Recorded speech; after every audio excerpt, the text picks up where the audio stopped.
I'm watching you and I'm like, ooh, she went out there in them streets. I ain't see you with a mask on. I was Mm. nervous. I was praying. I was like, you all right? You out there traveling? What brought you to the border and how did you navigate getting there? So And go ahead. let me jump on in. Yes. So I'll tell you, like, well, let me first say I'm a triple shot. I'm a booster. I got a booster shot. But I still wear the mask, but I am a booster. So I feel protected, but I still need to wear the mask. Okay, but Um, pausing that, because the booster necessary because you're immunocompromised so because you battle cancer, or yeah, so as you know, I had cancer. I had a cord blood transplant to create a new bone and blood marrow, blood making and bone marrow system in my body. And so that renders me like, I don't take immune suppressant drugs, but I am immune compromised. And that's why I was able to get the booster and then had some titers exams that shows that it's holding. So we'll see how that goes. And I think that everybody else just needs to be continually just really mindful of what they do and where they go, because who knows when these things will shift and the vaccine will be no longer as effective. So wear the right. mask, wear the So mask. you've tested your antibodies I've high, had what they call like titers. right? It's a titers test that looked at the antibodies, and they're positive, which shows Good. that the vaccine is working right now. Now, any adverse effects from the booster? None whatsoever. And I'll tell you, having had a transplant, I had to have all of the immunizations that children receive when they're 1 and 2 and 4 and 10. I had to have them all over again. And what we found during that process was that often, like the MMR, the hepatitis B, and all, they weren't taking until I had to have them repeated. So there was a concern, even when I got the Pfizer 1 and the Pfizer 2, the second dose. For me, there was a concern that it wasn't holding, that it wasn't taking. But when I got the third, they did the titers exams and found that I'm good to go Yay! I'm and no so side happy. effects.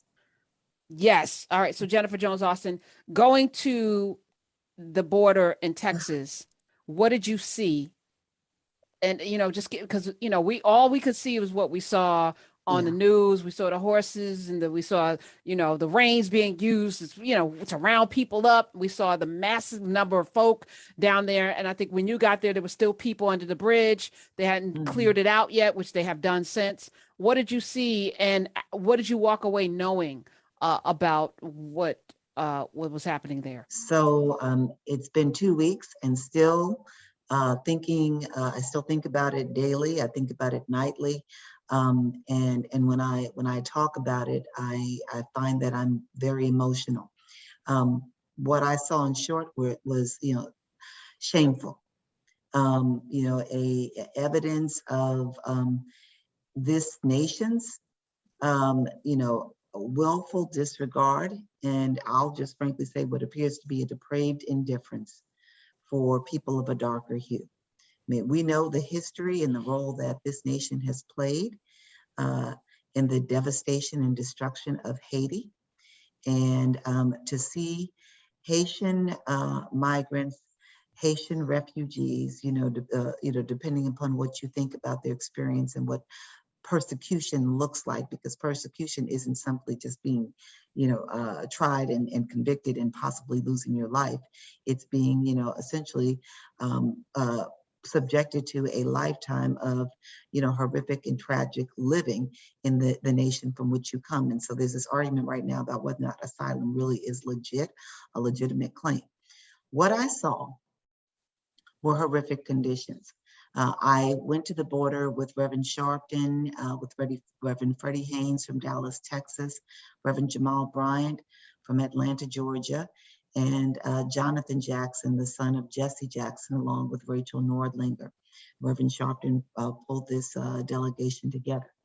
And we went down essentially to see what was happening. And, I think to myself, we went down to kind of lay eyes upon our people. I consider them my brothers and sisters, and in turn have them lay eyes upon us and to give them some hope that people in America are concerned about their situation. The federal government knew that we were coming. They met us at the border. We went behind the wall. I actually saw the quote, some of the beautiful wall, Trump's beautiful wall, which is shameful. We went behind the wall and we went under the bridge. And the HHS authorities and Homeland Security took us around, HHS being Health and Human Services.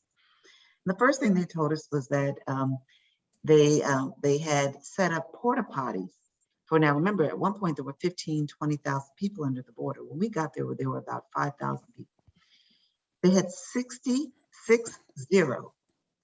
porta potties for all of those people. They shared that number with no shame. They went on to tell us that unless people, they've come from the Rio Grande, traveled from Mexico through the Rio Grande, like relatively shallow waters, over to the border, to the Texas border. Unless they'd bathed in the Rio Grande, they hadn't showered, they hadn't bathed since being there, some 1 to 2 weeks. They said that they saw many children in the stand-up hospital with bacterial infections that they believed were likely caused from maybe them bathing or drinking some of the water in the Rio Grande. But they were doing nothing about that. They were treating the bacterial infections, but they weren't trying to prevent them. They didn't have sinks. They did not have water for them to bathe. Now, the interesting thing was that they did have facilities to bring water in. We saw mounds of dirt where they had hoses that were watering down the dirt. We're not really sure what that was. It may have been in connection with some roads that they were paving. So they were able to bring in running water, but still they were not trying to set up makeshift showers for the people to bathe. Now, you know, like, I mean, what can result when people are not bathing? It was devastating. I asked them about what they were doing to contain the spread of COVID. You know, because one of the arguments put forward, and one of the laws that was being used by the Biden administration to deport persons was Title 42, which was put in place by President Trump, declaring that, you know, that we were in a pandemic, and so therefore we could keep people from coming to our borders and coming in, and, you know, being given residence here, legal residence. So that's what the Biden administration has been using to keep Haitians out. We're in a pandemic, so we have to deport people because they can't come in. Here's the hypocrisy of it. When I asked about what they were doing to contain the spread of COVID, Health and Human Services authorities told us, well, we're fortunate. We really haven't seen any breakouts. Are you providing vaccines? Are you giving the vaccine to people who may want it? No, we're not doing that. Are you testing for COVID? No, we're not doing that.